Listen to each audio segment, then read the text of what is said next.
Joining us now is Don Trump Jr. How are you? I'm doing well. Yourself? All right, so Frank Luntz gave Hillary the first debate, your father the next two.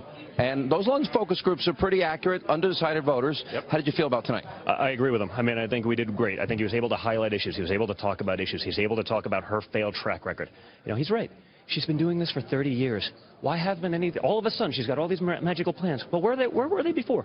This isn't rocket science. Every time my father has talked about something, everyone jumps, they react, right? He talks about TPP. He brings up our terrible trade deals. All of a sudden, everyone flips, and they say, oh, no, he's right. He talks about NATO and how it's been outdated and how it needs to adjust. 2 weeks later, NATO comes and says, well, you're right. Now we're going to talk about terrorism, and we're going to react accordingly.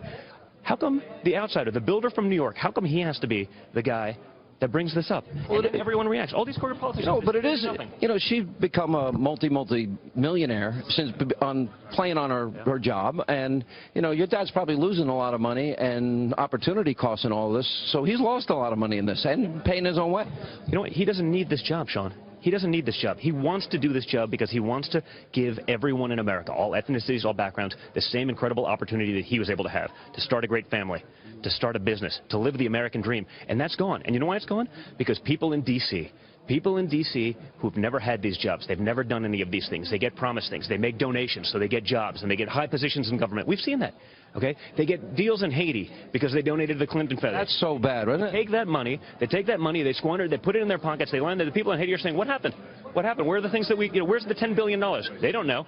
It's disgusting, and that's what's going to stop it. And so I think my father had a great thing yesterday when he said, it's time to drain the swamp in D.C. That was the #1 trending issue on Twitter. Let me ask you this, because I think this is important. We had 2 tapes now come out. I just saw James O'Keefe in the crowd here a moment ago. We had 2 tapes come out. One shows that money coming directly from the Clinton campaign, funneled through the DNC, funneled through democracy, whatever, right into the hands of agitators fomenting violence, going back as far as Chicago against your father, and a huge, massive voter fraud scheme that they put into works.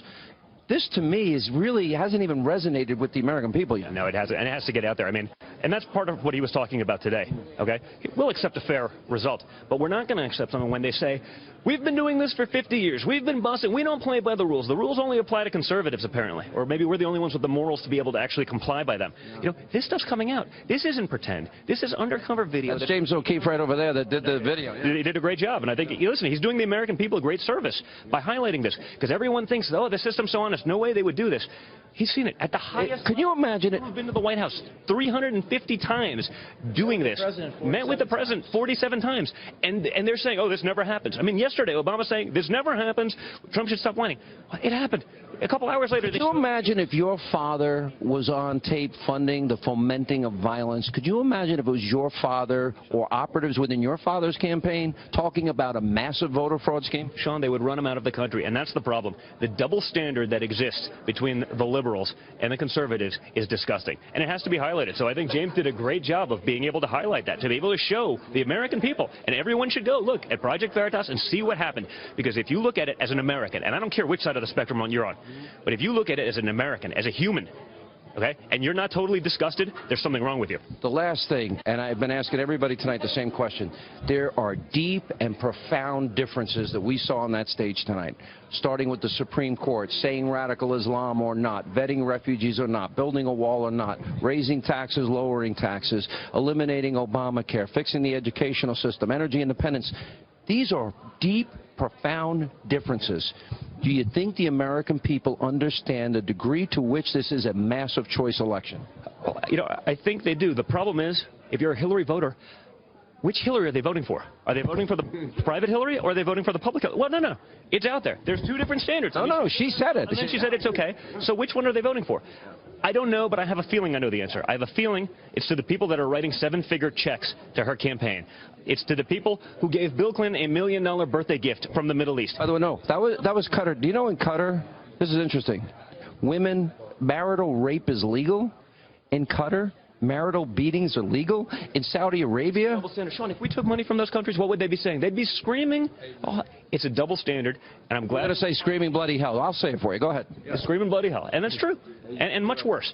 Okay? But it's a double standard that people have grown to accept in this country. And that's what we got to point out. We can't accept that anymore. It's not fair, and it shouldn't happen. All right, last question. I was with you and a bunch of young millennials today, and when I mentioned the idea, hey, is Don Jr. one day going to run? Wait a minute. I thought I saw a standing ovation. Well, listen, it'd be an honor to maybe do that someday. Right now, my only objective is to get him in there because I want to fix the mess that is D.C. I want to help him implement those policies that are going to bring jobs back to this country. I want to help him implement the policies that are going to put term limits on these guys that are going to prevent people in highest levels of government going and lobbying for other countries to suck American dollars into those countries. I want to fight for the people of this country, and that's what my father's been doing from day one. The hardworking men and women who built this country, they need a voice again, and my father's their voice. Don Jr., good to see you.